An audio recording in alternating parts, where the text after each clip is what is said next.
Bien, buenas tardes. Sí, soy Alejandro Villallande, el presidente del Ateneo Republicano de Asturias. Y nada, un saludo fraterno a todas las personas republicanas que se han conectado con nosotros, supongo que todas serán republicanas, y desde Lara os vamos a presentar unas breves ponencias acerca de la República de 1873, cuyo 148 aniversario se celebró, tuvo lugar anteayer. Y con el propósito de no coincidir con otros compañeros que hacían otras cosas, decidimos posponerlo hasta el día de hoy, el día 13. También un 11 de febrero. Mejor, ¿no? A ver, está hablando. Bueno, continúo. También un 11 de febrero del año 1985 fallecía en Asturias el último presidente de la República, don José Maldonado González, que había nacido en Tineo, el mismo concejo de uno de nuestros referentes, de nuestros símbolos, el general Rafael del Riego. Un concejo grande en lo territorial, pequeño en población, pero que ha dado más de una persona al movimiento republicano. Y quisiera solicitaros, empezando por mí, brevedad. También a los ponentes y a todos los que quieran después intervenir, porque así más gente podría hacerlo, ¿no?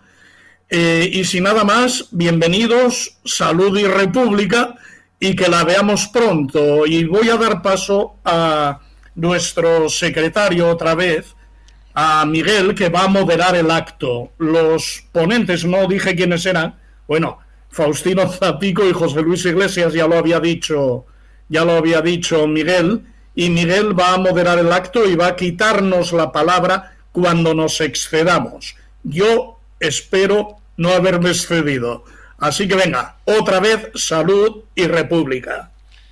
Bueno, pues gracias Alejandro. Bueno, como ya dijimos anteriormente, vamos a cederle la palabra a Faustino Zapico, que como dije ya, pues es profesor de historia, una persona que yo conozco, comprometida. Recientemente acaba de publicar un artículo en El Salto editorial donde habla, ¿no?, de la soledad de la Primera República. Os lo recomiendo, si lo ponéis así el título, La soledad de la Primera República, aparecerá en El Salto. Y bueno, Faustino, estás en casa porque esto es un Ateneo republicano, así que aquí te encuentras entre amigos y amigas, ¿de acuerdo? Así que te cedo la palabra. Y gracias al Ateneo Republicano de Asturias por invitarme a participar en este acto. Es muy importante, efectivamente, la conmemoración de la Primera República, bueno, pues por el acontecimiento en sí, porque además se inscribe dentro del marco general, que es el del sexenio democrático, del cual estamos viviendo el 150 aniversario, en medio de una indiferencia absoluta, tanto a nivel académico como a nivel político, cosa que resulta bastante preocupante y creo que también bastante significativo, y sobre todo porque sin la Primera República es muy difícil entender la Segunda. Y efectivamente, digamos que la Segunda lo tapa todo, la perspectiva, digamos, histórica, sobre todo la perspectiva histórica de los republicanos, pero repito, de la Primera República tenemos mucho que aprender todavía tenemos mucho que estudiar y mucho que analizar como herramienta también para el presente. Hay que tener en cuenta, bueno, la charla, la intervención la titulé de la Primera República por una razón, bueno, por una doble razón. Por un lado, la soledad de la Primera República en el contexto en que se dio, o sea, la República cuando lo fue, en 1873, la enorme soledad en la que se vio, que ahora explicaré, pero también la enorme soledad en la que se vería en la actualidad a nivel historiográfico, cuando, digamos, nadie se acuerda de ella, repito, ni a nivel académico ni a nivel político, aunque de eso va a hablar seguramente más aquí el compañero José Luis.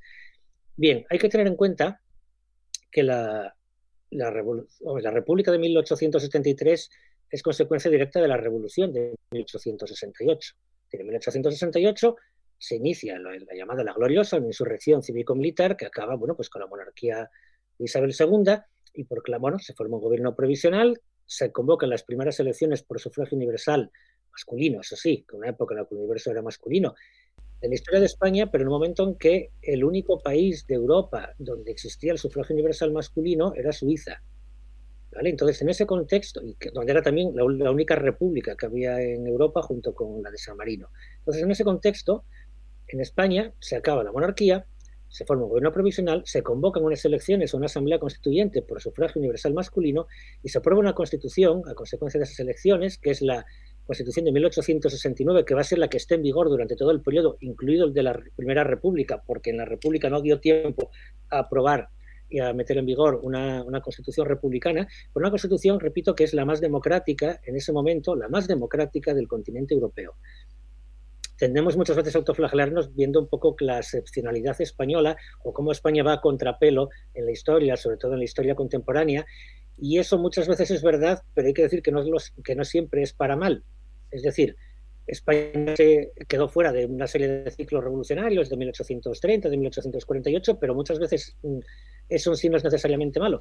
Y aunque a veces sí lo sea, pues en 1868 efectivamente no fue así, iba a contrapelo del continente, lo mismo que en 1931, cuando Europa se deslizaba hacia el fascismo, a España llegaba la democracia a través de la Segunda República. Bien, pues en 1868 ocurre algo bastante parecido. Hay un primer ensayo de una monarquía constitucional y realmente liberal, representada en la figura de Amadeo de Saboya, caso único, un rey elegido por un parlamento democráticamente electo, pero esa monarquía, digamos, fracasa, como ya es sabido, dura poco más de 2 años, por varias razones. El rey Amadeo de Saboya, cuando llega, ya se encuentra con un conflicto que él no provocó, pero que le vino heredado, que es una guerra colonial en Cuba, y durante su reinado se inicia otra guerra más en la península, que es la Tercera Guerra Carlista, y al mismo tiempo se encuentra con que su principal valedor, que es el general Prim, había sido asesinado, pues nada, unos días antes de que él llegara a hacerse cargo efectivo del trono. Por lo tanto, digamos que salió la cosa ya agafada desde el principio. Pero sobre todo, una de las causas fundamentales del fracaso de la monarquía madeísta era su pequeña base de apoyo social, de la aristocracia, las clases dominantes, pero bueno, fundamentalmente la vieja aristocracia seguía queriendo a los Borbones, la Iglesia no lo quería porque el hijo del rey que había hecho la unidad italiana contra la voluntad de la Iglesia era de por sí anatema, y al mismo tiempo esa burguesía más o menos democrática que podía apoyarlo estaba dividida porque, bueno, demostró una incompetencia política bastante tremenda. En ese contexto, la monarquía de Amadeo fracasa, Amadeo abdica cuando lo quieren obligar a violar la Constitución que él había jurado defender, y precisamente renuncia al trono para respetar la Constitución, justo al revés que todos los Borbones habidos y por haber en la historia constitucional española, y efectivamente, como decía la introducción, una asamblea nacional, es decir, una sesión conjunta del Congreso y el Senado, se proclama Asamblea Nacional y proclama la República. Pero claro, es muy importante señalar que la República llega por eliminación de opciones. No llega a la República porque hay una mayoría republicana en el Parlamento, y tampoco la había en la calle, aunque el Partido Demócrata Republicano Federal sí que tenía una base de apoyo importante, pero no podemos decir que fuera socialmente mayoritario. En España, mayoritariamente campesina y mayoritariamente analfabeta. Por lo tanto, la República llega ya, digamos, a contrapelo, llega por eliminación de opciones, porque es que no había otra solución. La proclama un Parlamento de mayoría monárquica porque los monárquicos que habían hecho la revolución contra los Borbones, al marchar el rey que ellos habían elegido, dicen, ¿qué hacemos ahora? Si no vamos a llamar a Isabel II para que vuelva, después de haberla echado. No vamos a llamar al pretendiente carlista, que acaba de iniciar una guerra civil en el norte, evidentemente. No nos vamos a poner ahora a buscar otro rey por Europa, haciendo el ridículo de la forma más espantosa, porque el que estuvimos 2 años para encontrar, a los 2 años se nos va, pues evidentemente, ¿qué nos queda? Nos queda la República. Y entonces se proclama la República, pero repito, la proclama un conjunto, una mayoría parlamentaria que dice, ahí tenéis la República, dicen los republicanos, formad gobierno y ahora preparáis.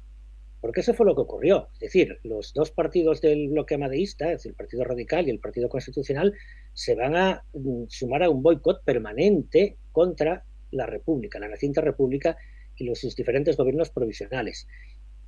A todo eso hay que sumar efectivamente la propia claridad política del Partido Republicano Federal. En ese momento se suele decir que los republicanos cuando tenían el gobierno no tenían programa, y después de que cuando ya tenían programa ya no tenían gobierno. Más o menos ocurrió algo así.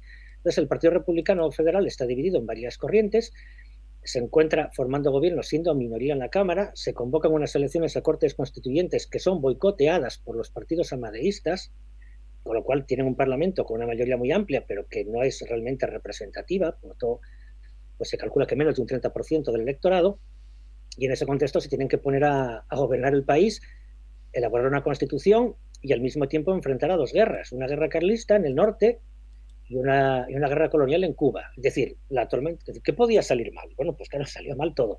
Cuando además, precisamente como ya decía, pues la propia dirección republicana no tenía las cosas suficientemente claras. De ahí que se sucedan 4 presidentes en tan poco tiempo. De ahí debates muy enconados sobre la naturaleza de la República. En junio se llega por fin al acuerdo de que la República sea federal. El federalismo era claramente mayoritario dentro del republicanismo, pero tampoco había una noción demasiado clara de cómo tenía que ser esa República federal, y ese es un debate que va a lastrar completamente el proceso, porque el sector intransigente del Partido Republicano Federal, que así se autodenominaba el sector intransigente, consideraban que la República, bueno, pues una República realmente federal y democrática tenía que construirse de abajo arriba, pero no ya desde los estados que conformaron la federación, sino desde los cantones que ellos asociaban a los municipios, y que por lo tanto tenía que proclamarse la plena soberanía de los municipios para que voluntariamente se fueran federando para conformar esa federación republicana. Mientras que había un sector, pues el sector llamado benevolente, que decía que, bueno, hombre, esto del federalismo tampoco va como tan en serio, somos federalistas pero solo un poco, o solo a medias, o solo a veces. Y tenemos un centro, básicamente dirigido por Pi Margall, que coincide políticamente con los intransigentes, pero que al mismo tiempo considera que, bueno, que ya que se proclamó la República habrá que intentar, bueno, llegar a un consenso que permita sacar adelante una constitución republicana y a partir de ahí, desde ese proceso constituyente, acometer los procesos constituyentes de los estados. Bien, no fue posible. Todo el mundo sabe que eso deriva en la insurrección cantonalista, cuando el sector intransigente del Partido Republicano Federal se subleva directamente contra el gobierno republicano, estando en la presidencia Pi Margall, que era el más cercano a sus posiciones, lo cual tiene bastante delito, y eso obliga a dimitir a Pi Margall, y a partir de ahí la República empieza a tomar un cariz más conservador, también, y un cariz más autoritario, que era una necesidad, por otro lado, porque ya se habían sucedido varios intentos de golpe de Estado por parte tanto de los sectores amadeístas sin Amadeo, como del sector intransigente, a lo que había que sumar lo que comenté antes, la propia insurrección cantonalista, más la guerra carlista en el norte, más la guerra en Cuba. Entonces, en este escenario de pesadilla, repito, la República va adoptando una política cada vez más autoritaria. Hay tiempo a elaborar un proyecto de constitución federal elaborada por el menos federal de los dirigentes federales, que era Castelar, y después de unos cuantos meses con el Parlamento cerrado, cuando la situación militar empieza a mejorar, pues en enero de 1874, un pleno del Parlamento le quita la confianza a Castelar, cosa por lo demás bastante lógica, habida cuenta de su política un tanto autoritaria, pero antes de que les dé tiempo de elegir un quinto presidente del gobierno provisional, pues entran los militares en el Parlamento, lo suprimen directamente, lo cierran y le ofrecen la presidencia de la República al general Serrano, el llamado general Bonito, un oportunista de tomo y lomo que había sido regente antes de la llegada de Amadeo y que con tal de mandar le valía cualquier cosa. Por lo tanto, la República sigue existiendo después del 3 de enero, pero es una república sin republicanos, una república en la que los dirigentes republicanos están en arresto domiciliario, una república que es una dictadura militar, en la que la prensa republicana está prohibida y en la que tenemos un presidente de la República al que no apoya absolutamente nadie. Con lo cual, las condiciones para la restauración borbónica se van creando a lo largo de ese año, y por eso en diciembre del 74 tenemos ya el golpe de Estado militar que trae la vuelta de los Borbones, completando así un ciclo de lo que es una revolución en el sentido astronómico del término, es decir, un giro de 360 grados, porque lo que se hizo fue volver 6 años después a la situación anterior. Pasamos de los Borbones a los Borbones, pasando por prácticamente todas las formas políticas posibles en aquel momento por el medio. Bien, entonces, a modo de reflexión, quisiera señalar que al fin y al cabo, esta experiencia tan breve no es una simple anécdota, porque, repito, se da en un contexto, bueno, pues muy interesante a nivel internacional. Hay que tener en cuenta que la República de 1873 se mira fundamentalmente en dos espejos, porque tampoco había muchos en los que mirarse, no había muchas repúblicas, que son Estados Unidos y Suiza. Estados Unidos en aquel momento era el modelo a seguir por la izquierda europea, quien lo diría hoy en día, pero en aquella época lo era así. ¿Por qué? Porque era A, una república, B, era federal, C, era, si no laica, por lo menos era aconfesional. Tenía un sufragio universal, por lo menos en los estados del norte, universal masculino, repito, como todo el mundo en aquel momento, el universo era masculino. Y además acababa de librar una guerra victoriosa, aparentemente para acabar con la esclavitud en el sur. Por lo tanto, todo eso le daba una aureola tremendamente atractiva para la izquierda española. Y luego hay otro modelo que era el modelo suizo, que es el modelo que además resulta más interesante para los republicanos en el aspecto de, por ejemplo, del trato de la pluralidad, digamos, la multiculturalidad o el aspecto plurilingüístico de la realidad española.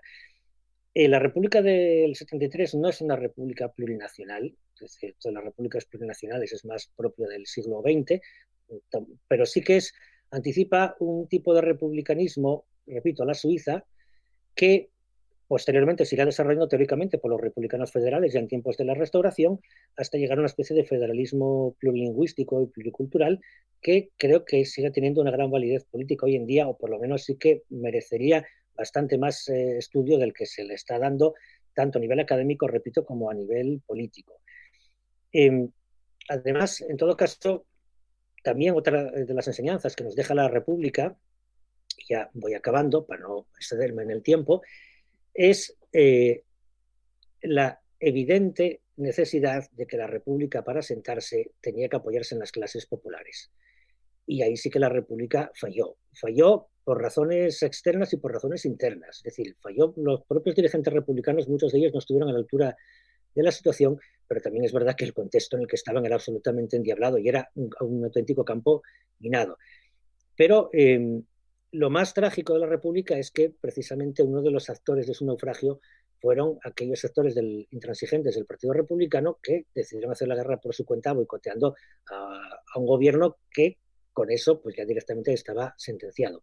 Pero en todo caso, esa lección de que la República solo podía sostenerse sobre la base popular va a ser la clave precisamente para entender el triunfo de la Segunda, 60 años después, o 58 años después, cuando precisamente la Segunda República llega como resultado de un movimiento popular de una enorme profundidad y tremendamente masivo, más masivo de aquel que alumbró la Primera República, que, repito, fue casi más el resultado de una eliminación de opciones que otra cosa.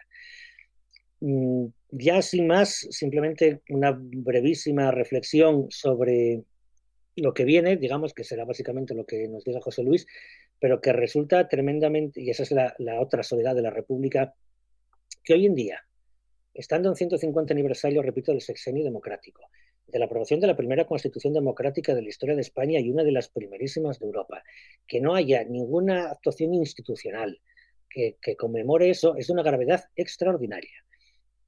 Pero que también desde el republicanismo no se le dé la debida atención a este proceso, pues yo creo que resulta bastante grave. Y más grave, por supuesto, que la izquierda, la izquierda parlamentaria, o por lo menos la que dice que lo es, que esté pasando absolutamente de puntillas por todo esto, me parece gravísimo. Me parece gravísimo porque lo que demuestra es una cortedad de miras tremenda y sigue demostrando que, en definitiva, el republicanismo, por desgracia, sigue demasiado preso de la nostalgia de la Segunda República, más que de la experiencia en sí de la Segunda República, muchas veces, por desgracia, de la nostalgia de la Segunda República y de la necesidad objetiva de articular un programa republicano. Y en ese sentido, la experiencia de la Primera República creo que es fundamental para poder hacerlo. Y nada más y muchas gracias. Bueno, pues gracias, Faustino. Le vamos a pasar la palabra a José Luis Iglesias y cuando quieras, pues nada, adelante. Buenas tardes a todos y a todas. Voy a invitaros, antes de meterme directamente en harina, a hacer una reflexión. Estamos dando una charla política y recurrimos a la historia. Y esa es la pregunta a la que yo os invito a todos. ¿Por qué tan frecuentemente desde la política se recurre a la historia? Y yo no encuentro más que tres explicaciones posibles. Una, o bien se recurre a la historia como un cumplimiento de un deber moral y se homenajea a personas, se homenajea a instituciones, se homenajea a hechos históricos, o bien para satisfacer como nostalgia un sentimiento de lo perdido, de lo que se fue, o bien en el plato mucho más fuerte se recurre a la historia como un arma política. Se recurre a la historia para aprender lo que se debe y no se debe de hacer desde el presente. Esto, claro está, en función de los objetivos y las estrategias que se pretendan conseguir. Pero todas las posiciones políticas recurren a la historia, porque es una justificación para alcanzar esos objetivos. Y vamos a tomar como ejemplo precisamente este tema que traemos hoy, la Primera República. ¿Cómo juzgar y cómo valorar la Primera República desde la actualidad?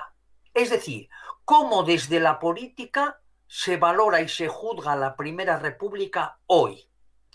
Pues ya lo he dicho, esto está en función de los objetivos que se presenten, los objetivos que se pretenden y la estrategia que se pretende. ¿Cuál será, por tanto, empezaré preguntando, ¿y cuál será la valoración que hacen de la Primera República todos aquellos que pretenden seguir sosteniendo el régimen monárquico del 78? ¿Qué nos dirán de la Primera República? Pues evidentemente será una valoración negativa.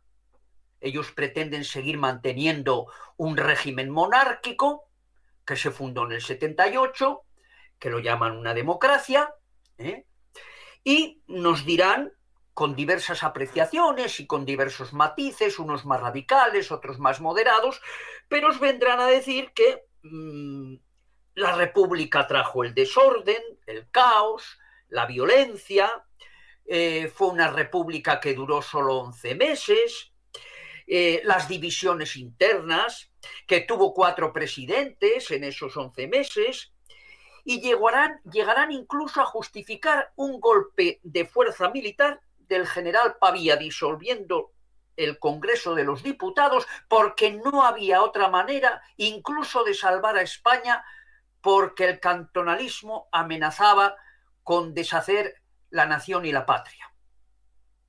En resumen, se utilizará la historia para transmitir un mensaje muy clarito. Dejémonos de aventuras peligrosas, mejor estamos con lo que tenemos, que nos permite vivir en paz, mejorando lo que haya que mejorar a través de reformas dentro del sistema. Ese es el mensaje que justificarán apoyándose en una valoración negativa de la Primera República. Bien, entonces, ¿mienten los que hacen esta valoración en base a su mensaje, para justificar ese mensaje? ¿Mienten? Pues yo creo que no. No mienten. Si mintieran, si contaran hechos falsos, sería fácil de desmontar sus mentiras. Los hechos históricos que citan son ciertos. Otra cosa es el énfasis o la exageración que hagan en la narración. Los hechos que citan son ciertos. Lo que ocurre es que solo cuentan una parte de la verdad. Y claro, esto tiene una palabra, esto es demagogia. No mienten, pero ocultan la verdad. Cuentan solo una parte de la verdad. Hablemos de la violencia, y la violencia es fundamentalmente la mayor de las violencias que hubo en 1873. La mayor de las violencias fue la guerra. La guerra y la revolución, pero la mayor de todas, la guerra. Las víctimas de la Tercera Guerra Carlista fueron 50.000 muertos. Y evidentemente, cuando se está atribuyendo o se deja caer que la violencia tiene su causa en la República, se está haciendo una interpretación falsa de la realidad. La Primera República no trajo la guerra carlista. La guerra carlista y todas las guerras carlistas la desencadenan la división de los monárquicos. Y para ser más concretos, la división que había dentro de la familia de los Borbones. Luego, si hay alguna agenda a la que hay que apuntar la responsabilidad de la mayor de las violencias que hubo en el año 73, que fue la guerra carlista, no es en la agenda republicana, y mucho menos de la Primera República, sino que esa responsabilidad hay que apuntársela a la división de los monárquicos y en particular a la división de la familia borbónica. Es decir, en última instancia, los responsables son los Borbones y los monárquicos, no la Primera República. Porque si hablamos de las tres guerras carlistas, la primera guerra carlista tuvo 135.000 muertos. La segunda guerra carlista tuvo 10.000 muertos. Y la tercera, que coincide con la Primera República, 50.000 muertos. En total, 195.000 muertos en la agenda de los monárquicos y en la agenda de los Borbones, no de la Primera República. ¿Que hubo revolución? Sí. Esa violencia, ese desorden, utilizamos palabras diferentes. Los defensores del régimen monárquico del 78 a esa violencia la llaman desorden. Violencia, desorden. Violencia, guerra. Violencia, para ellos la violencia es la guerra y el desorden. El desorden social. La agitación social. Para nosotros esa violencia la llamamos revolución social. Es decir, conceptuar las cosas es válido el concepto, es más válido el concepto que más se ajusta a la realidad. ¿Que hubo violencia social? Sí, pero fue una revolución social que llegó al extremo de los cantones. Y los cantones también se le acusan de que fue el colmo del separatismo porque querían separarse y dividir España. El fenómeno de los cantones es un fenómeno complejo que es necesario estudiar detenidamente y que se une a las juntas revolucionarias de antigua tradición en España.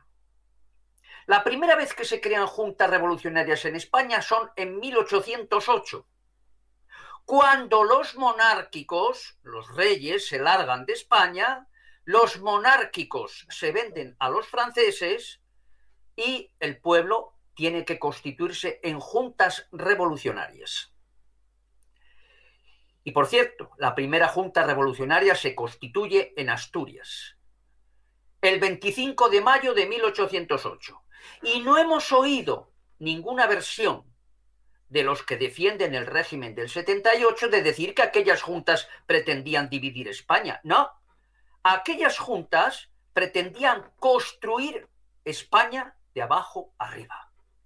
Y los cantones heredaron esa tradición revolucionaria porque también se formaron juntas al inicio de la revolución del 68, juntas revolucionarias, y esa tradición de las juntas en España no se pierde porque yo tengo memoria de que todavía la recuperación de la democracia hubo una corriente que pretendió hacerla después del régimen de Franco a través de juntas y se llamó Junta Democrática y se constituían juntas democráticas en todas las ciudades.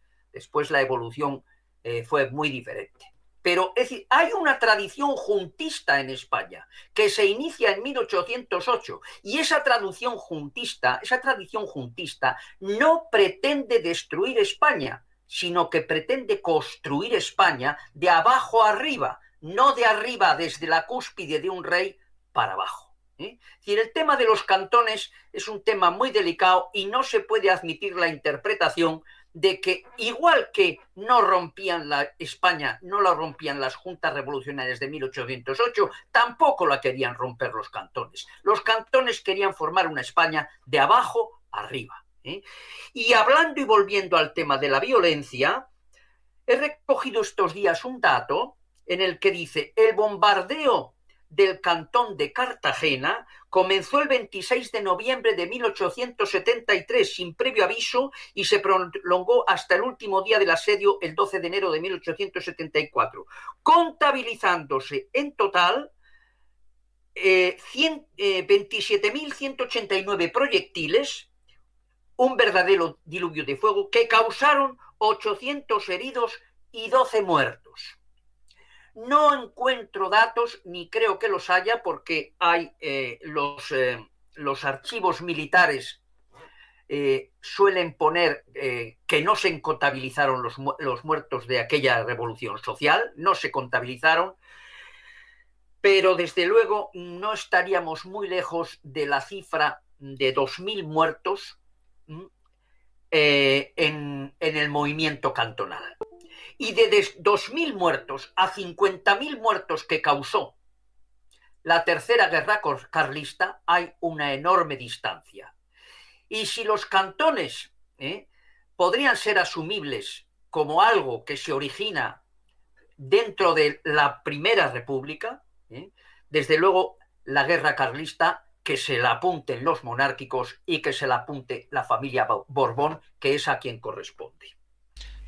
José Luis, me veo en la obligación de decirte que 15 minutos tienes 5 minutos. Bien. ¿Qué lecciones desde el presente podemos aprender de la Primera República? Voy a ser breve porque, como veis, el tema podría dar para mucho. Podría dar para mucho. El tema de la agitación social y el derecho a la agitación social de un mundo, como presenté en los datos, que en el 70% era campesino, un mundo en el que había penetrado el anarquismo, un mundo en el cual las reformas no eran posibles y que desde el absolutismo al liberalismo, pasando por la desamortización, el campesinado había caído en la más absoluta miseria, porque la burguesía liberal, cuando se hace con el poder político, lo primero que hace es quitarle al campesinado las tierras comunales y por lo tanto el campesinado cae en una absoluta miseria, y precisamente por querer el regreso a la devolución de las tierras comunales encuentran los carlistas un apoyo. Todo esto sería para hablar y tendríamos mucho que hablar, pero yo voy a fijarme en cuatro lecciones que voy a citar muy brevemente. Podemos aprender desde el presente de la Primera República. Había escasos círculos de republicanos. La Primera República se proclamó como una república sin republicanos. Había escasos círculos de republicanos y además divididos totalmente insuficientes para construir una república e incluso poquísimos para hacer resistencia a la oligarquía. La oligarquía estaba ahí e iba a plantar su proyecto político por la fuerza. Se necesitaba una enorme fuerza para haber hecho frente a este y los republicanos eran muy débiles. Primera lección: construir una república sin republicanos, además de un riesgo peligroso, es prácticamente imposible. Lección primera para hoy. Segunda lección: para construir unas instituciones republicanas se necesitan unas amplias bases sociales que apoyen la república. ¿Qué bases sociales apoyaban la Primera República? Un campesinado que parte de un campesinado en el cual el 70% era analfabeto. Y una minoría de personas cultas republicanas. Una escasísima base social. Es decir, insisto que la segunda lección, repito, Para construir unas instituciones republicanas se necesitan unas amplias bases sociales que apoyen la República. A todos esos que andan basándose y encargando unas encuestas privadas de si se votaría o no a la República, esa encuesta a la cual yo estoy en contra es falsa. La encuesta que se debería de hacer es otra. ¿Está usted dispuesto no solo a votar, que votar es muy cómodo? ¿Está usted dispuesto a comprometerse a trabajar por la Tercera República?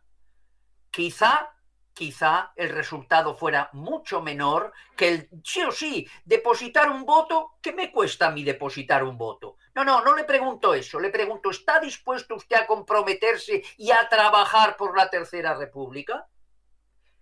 Los resultados de esa encuesta me parece que serían muy diferentes. Tercera lección.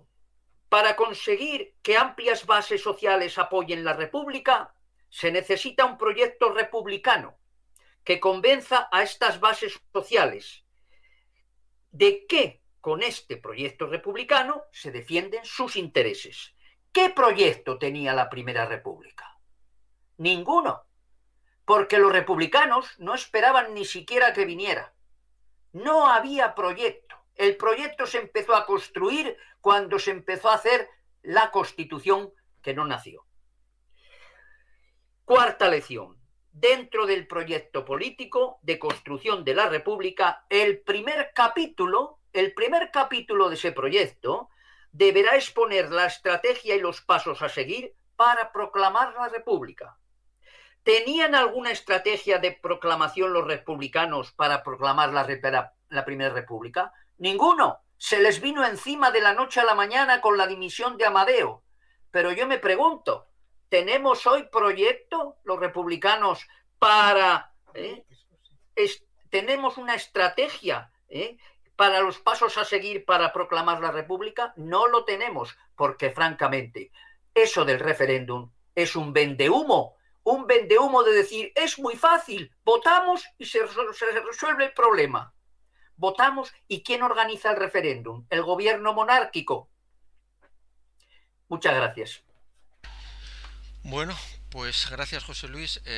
Ahí tenemos algunas preguntas y bueno, yo ahora por intentar dar la palabra, porque en el fondo somos como una especie de una sala, ¿no? Donde realmente estamos ahí, aunque estemos muy distantes unas de otras y estemos allí, vamos a intentar tener un poco de orden, ¿no?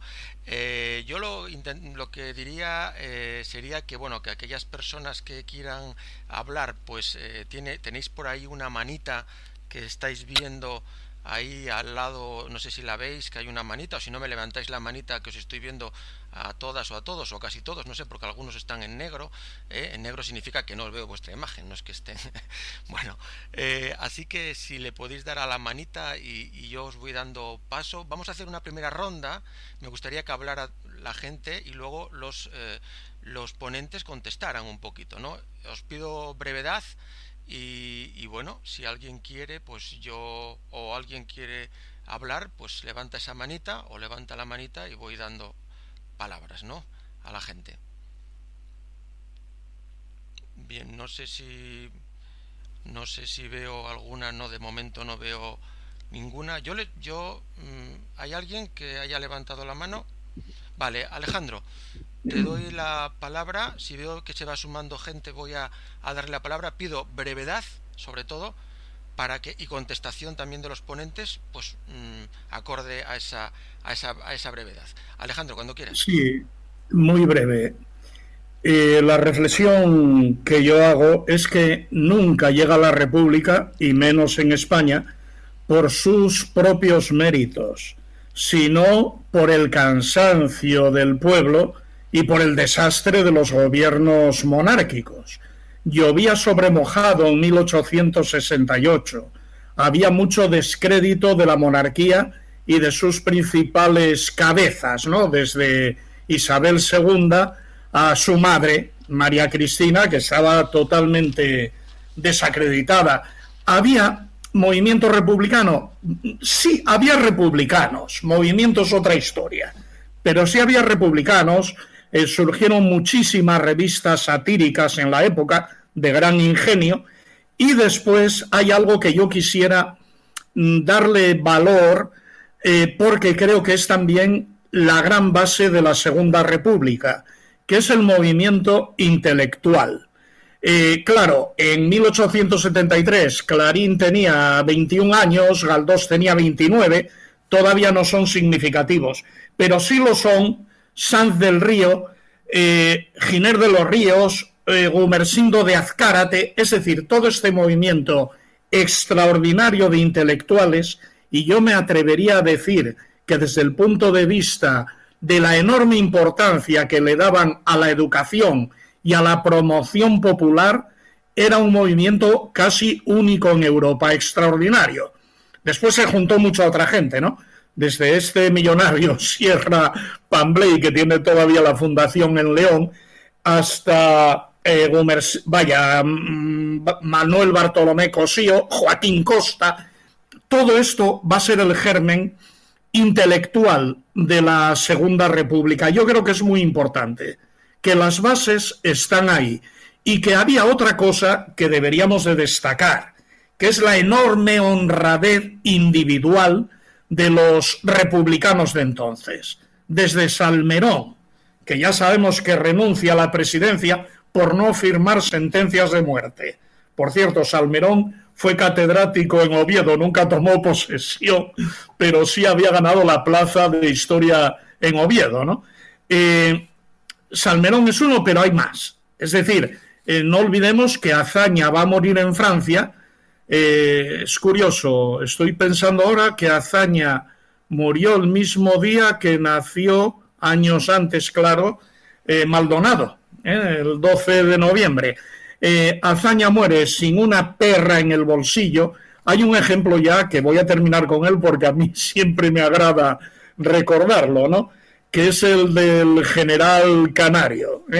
Este hombre, me refiero a Stephen Murphy, este hombre está en Francia ya a principios del siglo XX, el gobierno español lo contacta, claro, ¿el gobierno de quién? De Alfonso XIII, lo contacta para pasarle una pensión porque había sido ministro de la República y se niega a recibirla, diciendo que el de la monarquía no quiere nada.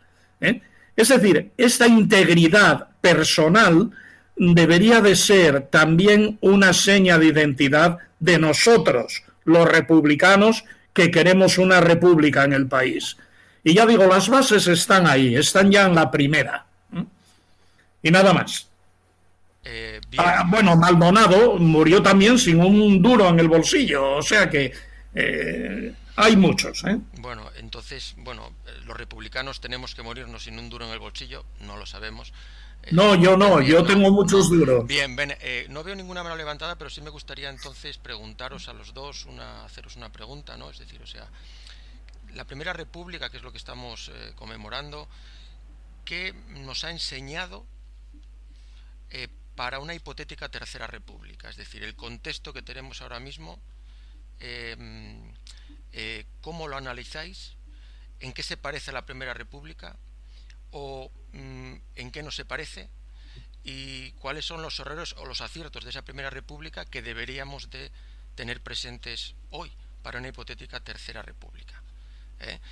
Yo le pasaría la palabra por el mismo orden a estas preguntas bueno, y si queréis hacer alguna reflexión sobre lo que acaba de decir Alejandro, pues también, ¿de acuerdo? Así que, Faustino, si quieres contestar a esta cuestión, mojándote, que yo sé que te mojas, y que porque estamos en un Ateneo, yo creo que cuando llegamos a un Ateneo, los carnés de partido me gustaría que se guardaran, que pensáramos en ciudadanos republicanos que nos juntamos aquí, y que seamos también incluso de alguna manera humildes para incluso ser capaces de aguantar una crítica igual a un carné de partido que pudiéramos tener, ¿eh? Claro, si vivís del partido, yo entiendo que a lo mejor eso puede ya ser un poco fuerte, pero me gustaría que tuviéramos la idea de que estamos en un Ateneo y pensar en el Ateneo de Madrid, ¿no? En los momentos en los que había efervescencia, como para que allí se hablara, ¿no? De la República, pero no de los partidos. Que bueno, que sí, que luego se habló, vale, pero vamos a intentarlo. Venga, de acuerdo, Faustino. Bueno, a ver, efectivamente, bueno, por un lado, coincido con Alejandro en el sentido del, claro, vamos a ver, comparemos la talla política y moral, habría que decir también, de la dirigencia republicana con lo que tenemos ahora en la clase política española, pero es que yo diría que no solo de la dirigencia política republicana, es decir, vamos a ver, los 4 presidentes de la República eran, pues eran todos abogados, por cierto, algunos eran abogados y más cosas. Por ejemplo, Salmerón era abogado y filósofo, y por ejemplo, Pi Margall era abogado e historiador. Sí, todos tenían una producción intelectual detrás de ellos. Se podría coincidir o no, pero una producción intelectual muy potente. Pero no era eso exclusivo del ámbito republicano. Es decir, Cánovas del Castillo, que era un aristócrata andaluz, era historiador y era un tipo brillante. Un tipo brillante. Bueno, era un bicho malvado, pero era un bicho malvado brillante. En ese sentido sería un poco comparable a Manuel Fraga. Claro, comparemos el nivel político-intelectual pues de la derecha del 19 o de la primera derecha del régimen del 78 con el Pablo Freixodo Casado. Claro, es que este es el nivel. Pero claro, eso es a derecha e izquierda. Vamos a ver, a esta clase política intelectualmente brillante de a todos los niveles, y repito, derecha e izquierda, porque también los carlistas, aunque a veces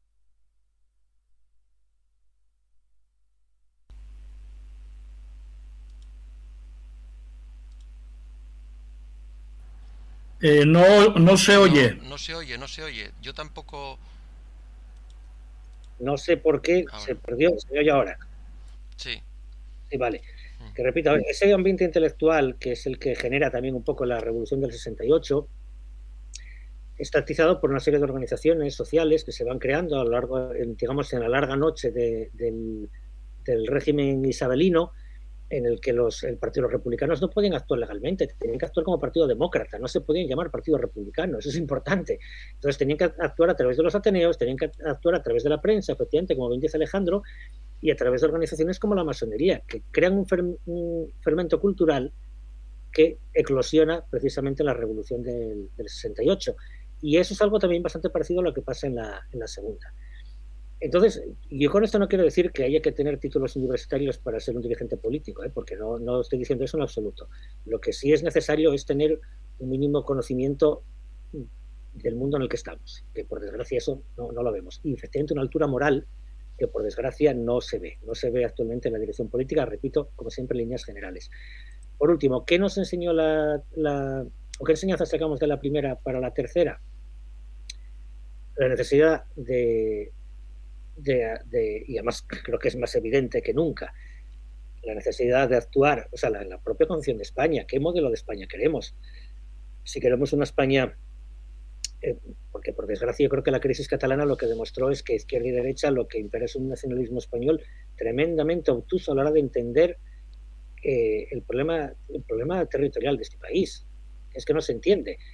Y que no se trata de que los catalanes sean unos señores que hablan catalán porque les gusta joder, con perdón, que no es esa la cuestión, que hay varias maneras de entender España, y cuando ya por definición, y ese es el gran triunfo de la Restauración, cristaliza un modelo de España que consiste en pensar que España es una proyección de Castilla y de Andalucía sobre los demás, que eso crea el estándar de lo que es español y que todo lo que se salga de ahí es unos que están por joder y que algunos en un alarde de tolerancia como mucho toleran que eso exista, pero no les gusta ni lo aceptan.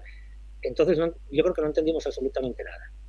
Y la Primera República, que no era un Estado plurinacional, ni lo pretendía ser porque ese debate no estaba en aquel momento, pero sí que entendió, basándose también en una tradición previa que también habían entendido muy bien los carlistas, es que España solo es concebible desde la suma voluntaria de las partes y que España es por definición plural en todos los aspectos, incluyendo también el cultural y el lingüístico. Por eso en ese sentido, eso yo creo que es una cuestión pendiente que la Primera República se atrevió a plantear y que no le dio tiempo a resolver, evidentemente, porque se la cargaron primero.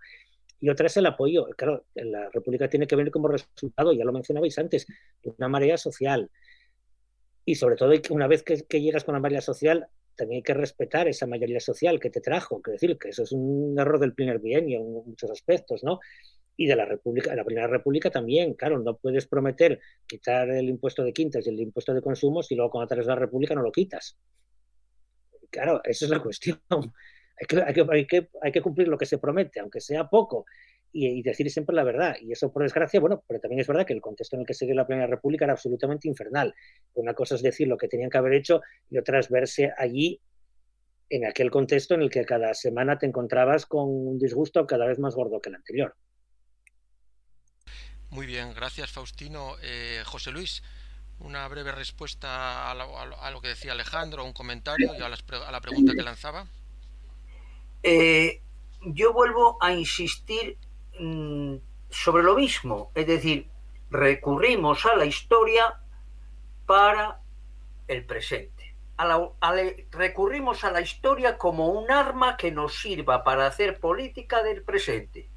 Y en el presente tenemos unos interrogantes de ¿y cómo establecemos la República? Interrogantes ¿y cómo construimos la República? Porque después de establecida hay que construirla. ¿Y qué fuerza tenemos para todo esto? Es decir, ¿y esos interrogantes cómo fueron respondidos en la Primera República? Pues debieron de ser respondidos mal porque la República fracasó. Entonces, es el aprendizaje sobre un fracaso, pero que puede ser muy instructivo para el presente.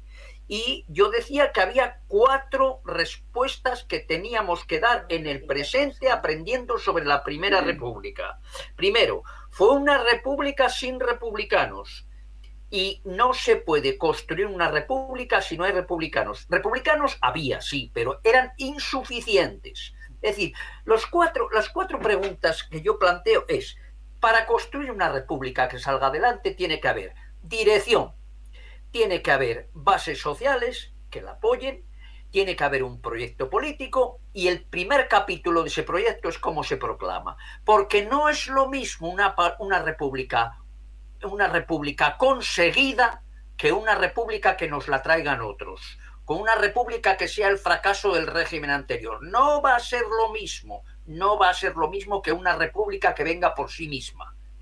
Entonces, primera cuestión, dirigentes, ni los había, y lo más triste del presente es que no los hay.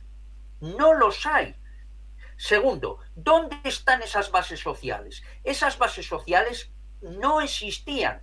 Existía un movimiento de protesta social que estaba en el campo, que era un movimiento de ideología más o menos anarquista, y que venía de atrás, y por lo tanto ese desorden social que yo me refería antes está muy bien estudiado en la historia de las agitaciones campesinas andaluzas, en el libro que tenía aquí anotado, en el libro de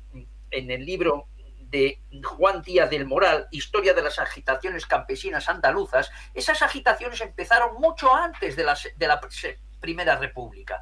Y esa protesta social y ese desorden tiene unas causas, y esas causas hay que atribuírselas a los monárquicos, a la burguesía, que les quitó, entre otras cosas, les quitó los bienes comunales de los que el pueblo, los campesinos, podían limitar o disminuir un poco el hambre. Bien, volviendo a las 4 lecciones. Las 4 lecciones de la Primera República es, hay que traerla, no que te la traigan, para lo cual tienes que tener unos dirigentes republicanos suficientes. Segundo, tienes que tener un ejército que la traiga. A ese ejército lo llamamos bases sociales. La Primera República no lo tenía. El movimiento campesino no apoyó muy lateralmente la República, muy lateralmente. Tenían su idea anárquico de destrucción del Estado como forma de opresión, etc. No era un movimiento ligado directamente a la República. Y hoy esas bases sociales puede que existan como movimientos sociales, pero como movimiento de apoyo a la República siguen estando muy desarticulados. Los movimientos sociales es un totum revolutum que no se califica específicamente por apoyar un modelo republicano, todavía. Tercero, para conseguir que los movimientos sociales terminen apoyando a la República tiene que haber un proyecto. La Primera República tampoco lo tenía, empezó a construirlo y cuando construía la Constitución que no nació, es cuando se dieron cuenta de que esa Constitución tenía que recoger las exigencias que planteaba el campesinado y los primeros proletarios socialistas catalanes, que ya habían hecho algunas huelgas. Pero se dieron cuenta cuando empezaron a construir el proyecto, no lo tenían de antemano. Y por último, tenemos que tener un proyecto cuyo primer capítulo sea cómo vamos a traer la República. En la primera ni lo tenían ni se lo esperaban, porque fue de la noche a la mañana, se marchó a Amadeo y le dijo, ahí tenéis. En la segunda ese proyecto existió, y tenía un primer capítulo que explicaba cómo iba a venir la República. Ese primer capítulo se llamaba Pacto de San Sebastián. Y el proyecto lo tenían. El proyecto lo tenían porque firmaron unas condiciones que se iban a cumplir en caso de que viniera la República. Ese proyecto existía en la Segunda República, que es la diferencia con una de las grandes diferencias con la primera. Ahora, en el presente, eso lo tenemos que aprender y lo tenemos que construir, porque ni tenemos el primer proyecto, ni tenemos el capítulo de cómo va a venir, ni tenemos las bases sociales que apoyen la República decididamente, ni tenemos tampoco grandes núcleos republicanos que puedan dirigir la elaboración de este proyecto. Es decir, hay un enorme trabajo pendiente, bueno, y de momento estamos aquí 18 personas. Bueno, muchas gracias. Bueno, no está mal, por algo se empiezan, otros empezaron con 12. Nosotros podemos empezar. Bien, le doy la palabra a Roberto, que quería hablar, y también quería hablar luego a Alejandro. Llevamos 1 hora y 10 minutos, o 1 hora. Sabéis que como máximo hemos puesto 1 hora y media, como máximo, lo cual significa que a las 8:30, si es antes, pues terminaremos antes, y no a las 8:30 me tendré la obligación, igual que hacer como Pavía y entrar aquí y decir se acabó. Pero bueno, esto lo dejaremos para después. Roberto, cuando quieras. Roberto, enciende el micrófono. Luego Andrés ha pedido la palabra. Luego, o sea, Roberto, Alejandro y Andrés. Así que sí. Vamos allá. Ahora sí, ¿no? Sí. Ahora sí. Bueno, yo es que tengo la enorme sensación de que mirando desde el presente hacia atrás, bueno, es necesario, es importantísimo mirar desde el presente hacia atrás para ver lo que pasó y para ver cuáles fueron los problemas y para ver cuáles fueron las soluciones o las no soluciones, ¿no? Y a mí me interesa profundamente ver desde el presente hacia adelante, si fuera posible, naturalmente, ¿no? Yo pienso que el español, no sé por qué razón, y esto no solamente es porque leía bastante a Madariaga, pero Madariaga me parece que tenía una opinión muy parecida a la mía, o mejor dicho, con todos los respetos, la opinión mía se parece mucho, o trata de acercarse mucho a la opinión de Madariaga, el historiador, ¿no? Yo pienso que España es un país de súbditos, básicamente de súbditos. No lo sé, seguramente porque fuimos gobernados demasiado tiempo por jerarcas que no nos dejaron ni respirar, que nos tuvieron en la bota, en la garganta. Y esa educación, esa cultura continúa.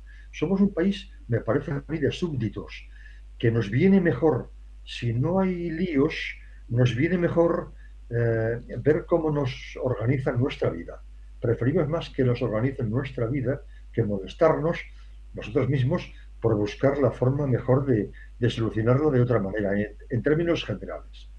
Y lo digo porque solamente pensando en el año 68 se creó un sustrato que no existía, un sustrato intelectual, que permitió que por descalificación de la monarquía, no por positivismo o no por acción positiva, previo a la Primera República, había un sustrato que permitió, de unas pocas personas, que permitió que por eliminación de lo que había, es decir, la Primera República para mí nació por descalificación de lo que había, es decir, porque estaban de los Borbones hasta eso, que rima, ¿no? Pero que no lo voy a decir. estaban ya de los Borbones, estaban cansados, estaban hartos. Entonces se creó algo que unos llamaban república, que otros llamaban de otra manera, ¿no? Pero que de alguna manera estaban hartos ya de mantener esa bota encima y se creó esa república, esa forma de gobierno, esa forma de convivencia. Pero bueno, claro, lo que había alrededor era muy diferente.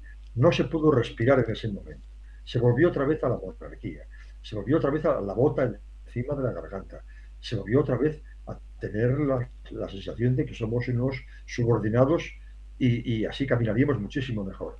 Tan solo antes de la Segunda República pasó igual, es decir, más que un movimiento a favor de una república, en este caso una Segunda República, lo que había era un hartazgo de lo que era el Borbón, lo que era el golpe militar de Primo de Rivera, etcétera. Es decir, que la forma cultural o sociocultural de república nace por hartazgo de lo que hay en ese momento con anterioridad y tenemos que eliminarlo, se llame república o se llame como sea. Bien, y salió la Segunda República. Bien. Pero ¿qué es lo que hay ahora? Roberto, yo pienso en el futuro. Roberto, me veo la obligación de decir que vayas, hay más palabras, pero vayas Bien. terminando tu reflexión. Acabo.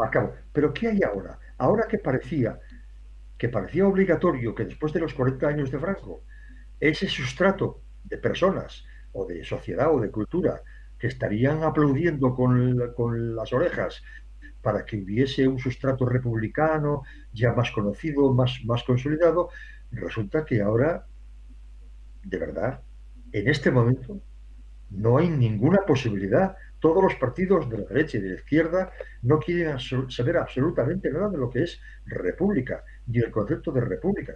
La verdad, el apoyo lo tenemos aquí, el ejemplo.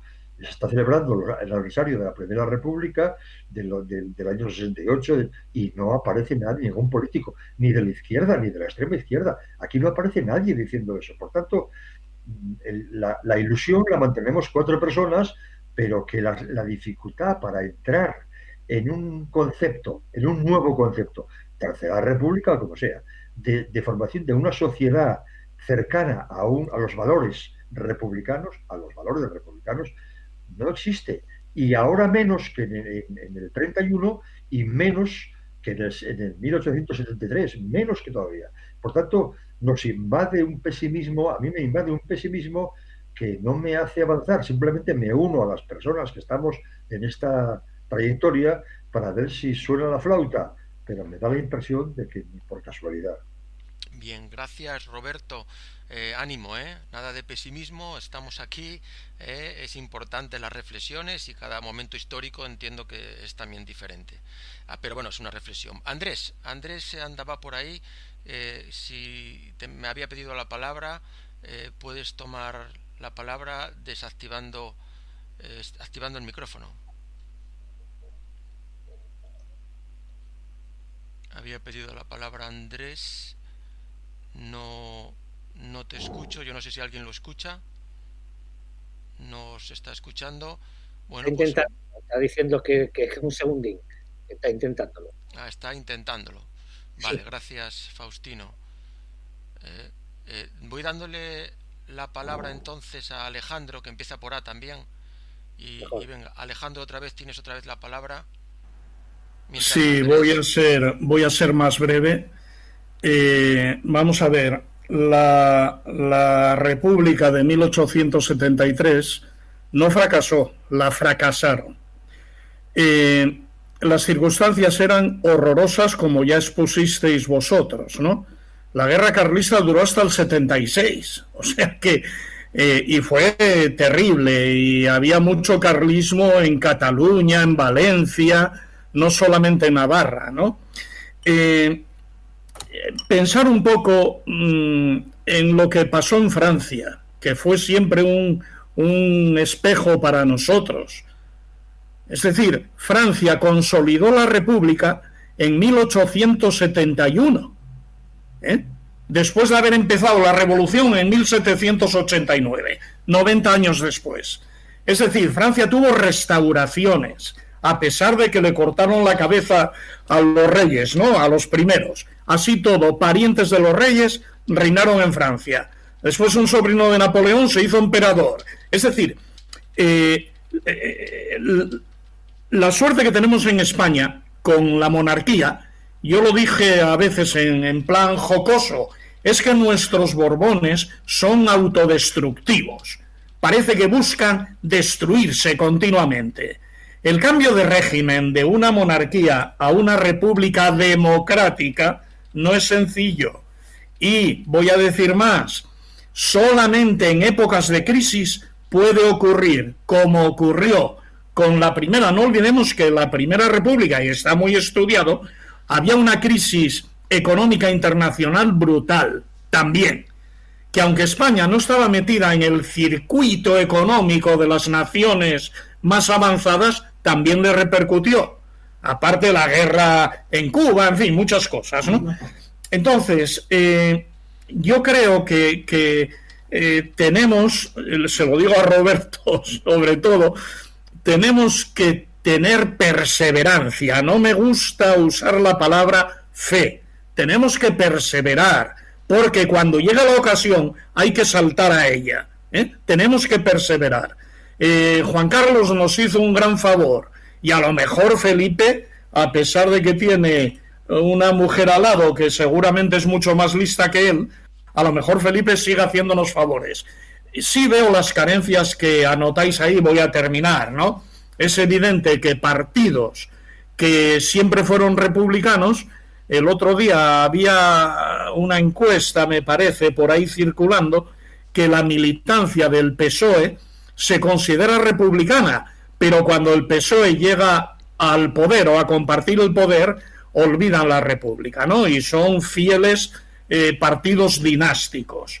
En 1873 no había tampoco ni siquiera PSOE, que es un partido muy antiguo. Tardó 6 años en fundarse. ¿Qué había en España? Como bien decíais los ponentes, masas de campesinos, algunos obreros.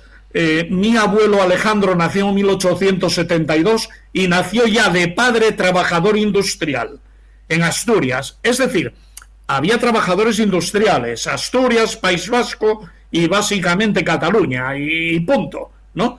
Entonces, masas analfabetas, ignorantes, que pensaban que a veces dándole fuego a una iglesia acababan con la iglesia, o matando a un cura, o matando a un burgués. Es decir, estábamos en un primitivismo exagerado que se repitió parcialmente en los años de la Segunda. Parcialmente se repitió. Esa ensoñación de que matando a 4 burgueses se acababa con la burguesía. No es así. Entonces, para terminar, yo cité a esos educadores del 19 porque me parecen fundamentales. Tenemos que basarnos en educación, educación y educación. Ahora Faustino está de profesor. Yo, cuando estaba de profesor de historia, a veces me preguntaban me decían los alumnos, coño, eres el único que habla del franquismo, nadie nos habla del franquismo. Yo empezaba la asignatura de Historia de España por el franquismo y después ya volvíamos atrás. Necesitamos una educación popular y ciudadana masiva. Hay una enorme ignorancia y mientras una parte importante del país viva más o menos cómodamente, no se van a preocupar de que los más ricos son cada vez más ricos y de que los trabajadores o la clase media son cada vez más pobres. Necesitamos crisis, y eso no hay duda. Necesitamos crisis para que la República pueda parecer una solución, para que se harten de una monarquía que es totalmente artificial y mucho más en este país. Y nada más. Bien, gracias Alejandro.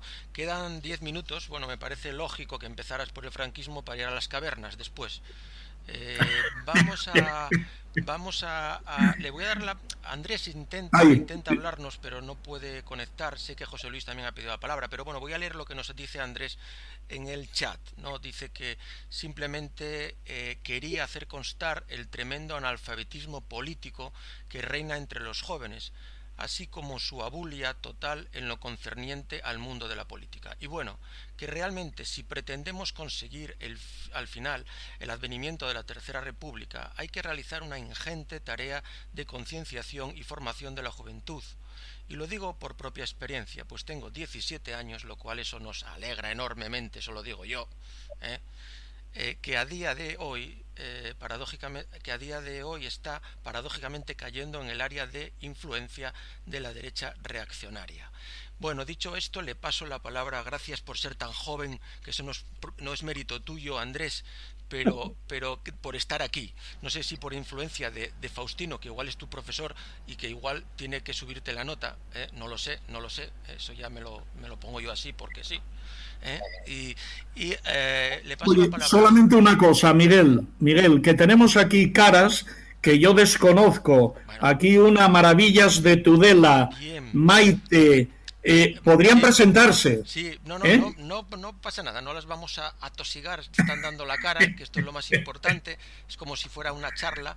Le voy a pasar la palabra, porque ya nos quedan 7 minutos, le voy a pasar la palabra a José Luis, intentando que sea breve, y por último a Faustino.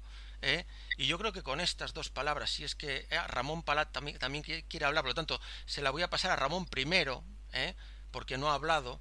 Y para concluir, si no hay nada más, le paso la palabra a José Luis, después a Faustino, a ti, Alejandro, para despedir, y terminamos con esto. Y a las que están aquí, agradecerles que estén, pero no les vamos evidentemente, a violentar ahí con que hablen. Tienen la libertad para hablarlo desde ya. Así que, Ramón, palabra. Ramón, quita ahí el micrófono. ¿Me oís? Sí, pero arrímate bien, arrímate bien ahí, que no tienes el micrófono ahí. Venga, vamos a ver. Es muy breve. Y como cada uno le lleva el agua a su molino, yo la llevo a más mi alto, molino Ramón. Profesional. Que yo llevo el agua a mi molino profesional para hacer él es arquitecto, de barro. Lo digo porque no lo dice, pero es arquitecto. Eso es lo de menos, deja ya. Bueno, a tu molino profesional. A tu molino profesional. Bueno, bien. Entonces quiero decir que con ladrillo de adobe o ladrillo de barro no se pueden hacer casas más allá de bajo y primera planta. Y desgraciadamente esa base social que pide José Luis es de barro. Es de barro. Y como dice Roberto, hay un analfabetismo funcional enorme. Y el mundo de las redes y de la informática nos ha vuelto más burros, porque debe pensar la gente que todos estos aparatos nos van a ayudar a discurrir mejor. Y son herramientas, que es lo único que son, herramientas que si se saben manejar, funcionan. Pero si no se saben manejar, pues puedes tener graves accidentes, que es lo que está pasando en la mayoría de la gente en este momento. Y nada más. Vale, muy bien. Gracias. Me vuelvo a saltar a los ponentes porque Maravillas había pedido la palabra, supongo que instigada por Alejandro. Así que Maravillas, toma la palabra, y si ya no hay más palabras, terminamos con José Luis y con Faustino. Bueno, o con Faustino y José Luis, me da igual. Maravillas, cuando quieras. A ver, es que no sé si va bien mi micro, ¿me oís? Te oye perfectamente desde Tudela, ¿no? No estoy en Tudela, es que mi apellido es Tudela y soy de Almería, de la tierra de Salmerón. Ah, muy bien. Vale, pues esto de Tudela pensábamos que estabas en Tudela. Venga. Es mi apellido. Perfectamente, pues vamos allá. Yo vivo en Almería, en el pueblo al lado de Alhama, que es donde era Nicolás Salmerón. Muy bien. Entonces, pues estoy contenta de poder participar con vosotros y de saber que hay gente que piensa como yo y que es muy cierto lo de la educación que habéis dicho, que los niños y los jóvenes no saben bien la historia y que hace falta mucha educación en los colegios, en los institutos. Nosotros hicimos una memoria histórica y quise llevarla al instituto donde estaba mi hija y no pude. No hubo manera. Y no era tampoco nada del otro mundo, era sobre la historia de mi abuelo y de lo que pasó, parte de lo que pasó después de la guerra, claro.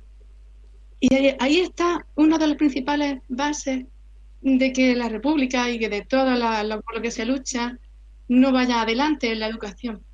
El analfabetismo que hablaban antes, que había en los pueblos cuando en la Primera República, ahora se repite de otra manera. Hay otro tipo de analfabetismo, entre comillas. Es que no se accede, no se, hay ignorantes, es que no sé cómo llamarle, ignorantes de... antes alguien lo ha dicho, pero no me acuerdo cómo ha dicho. Y recoge muy bien lo que yo siento en este aspecto. Analfabetos funcionales, dijo. Eso.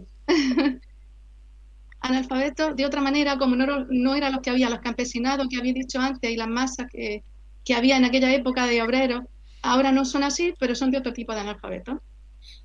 Y eso de todo depende que esto no sea así. No es fácil. Muy bien. Pero bueno, vamos por ello.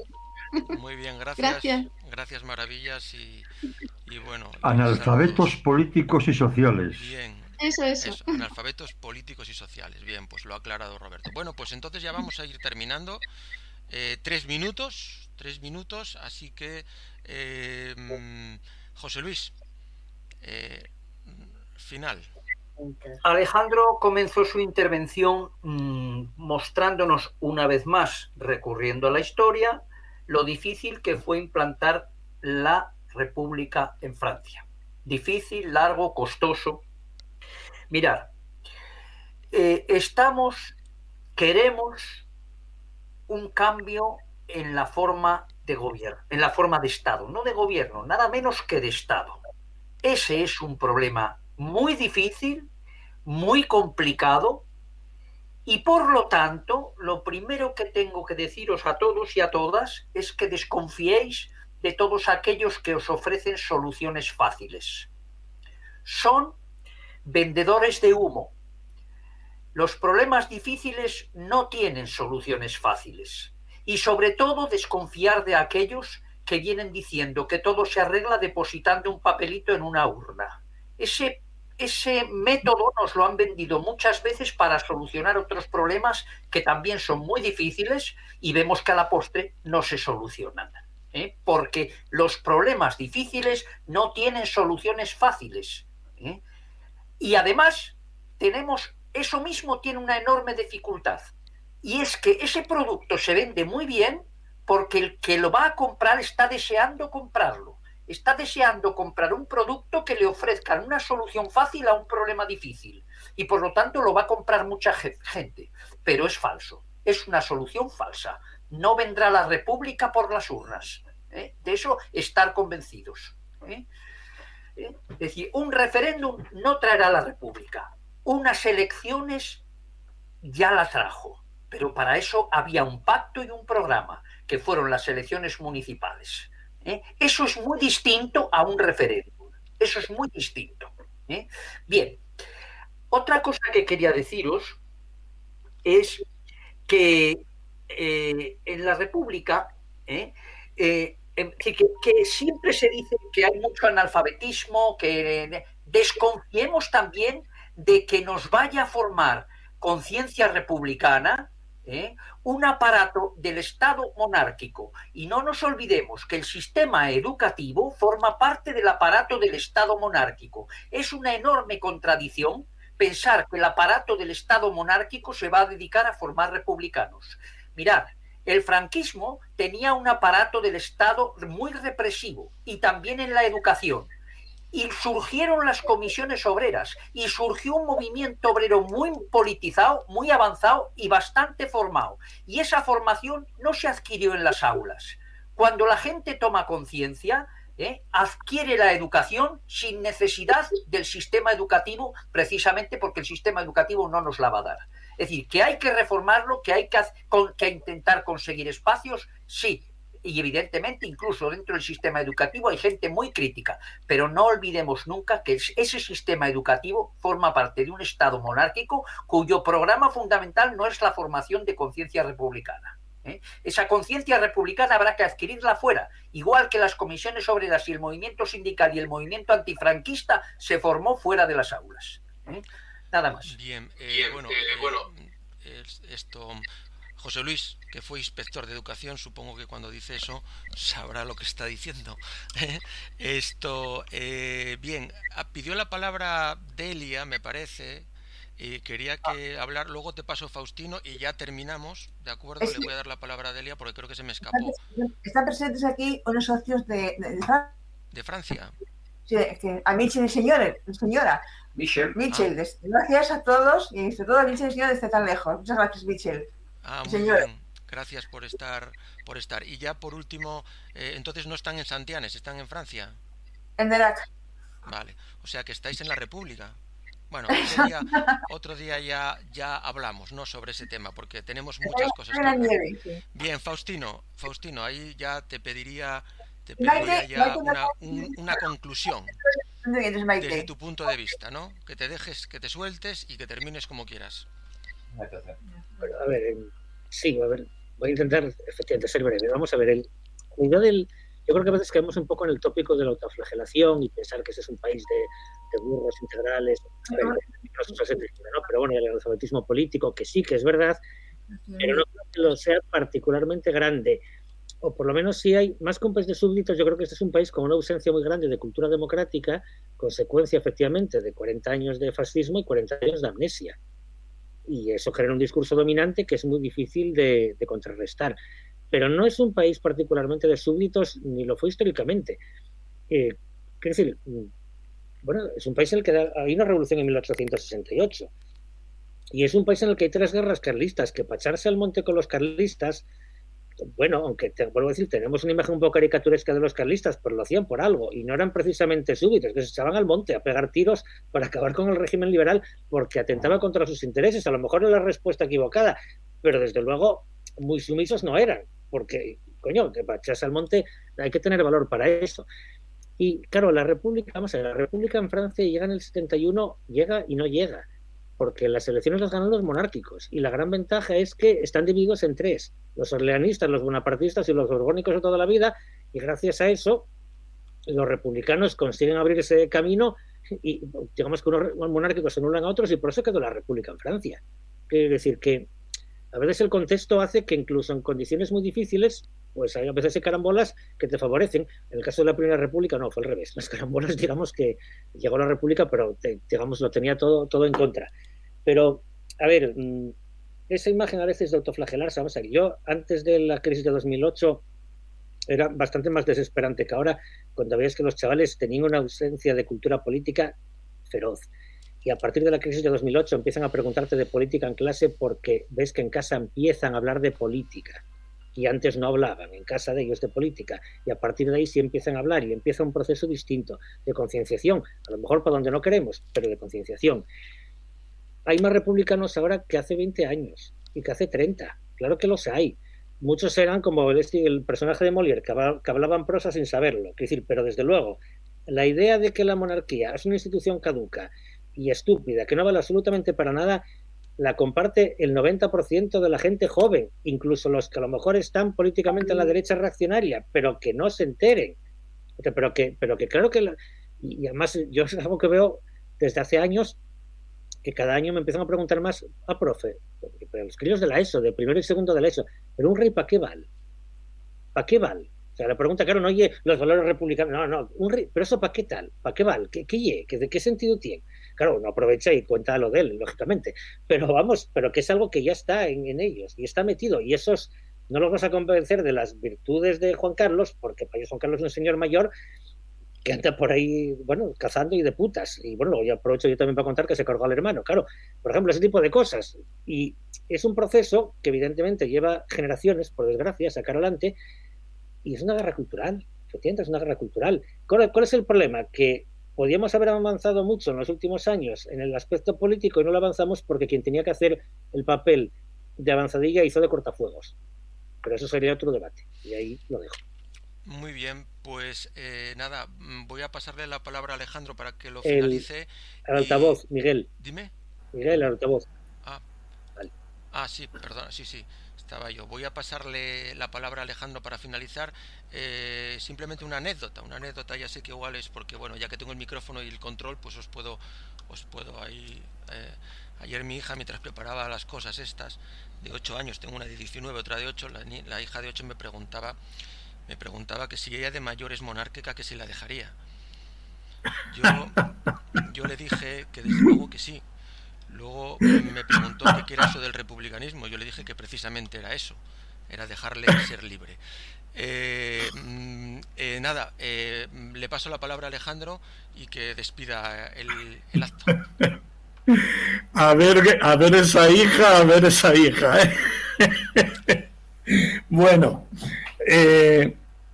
nada más, oye, no fuimos demasiados, pero muy agradable estar con todos vosotros, y la señora Tudela en Almería, no en Tudela de Duero ni nada de esto, o de Navarra, hay muchas Tudelas. Y muchas gracias a todos por estar aquí, y los que no nos conocéis podéis entrar en una cosa, es muy sencilla, Hojas Republicanas. Perdona que te diga, entráis en Ateneo Republicana de Asturias.org. Ateneo Republicano de Asturias.org. Ahí os van a dirigir a esa página que decía Alejandro, ¿vale? Que te olvidas de mi nombre. No, bueno, es que hablo mucho contigo. Bien, y nada más, a ver si yo, que ya tengo algunos años más que Miguel, todavía tengo confianza en ver la República, y hay que seguir dándole, fuertemente, hasta que llegue, y cuando llegue tenemos que hacerlo muchísimo mejor que los que estuvimos soportando hasta ahora. Así que nada, salud y República. Y hasta pronto a todos. Vale, colgaremos este acto, lo he estado grabando en esa página, en ateneorepublicanodeasturias.org, ¿vale? Si hubiera alguna cuestión me llamáis o lo que sea, por si hubiera alguna cuestión en la que no queráis aparecer o lo que sea, ¿de acuerdo? Pues nada más, muchas gracias. Muy bien. Hasta luego, gracias a todos y todas. Saludos a los foráneos.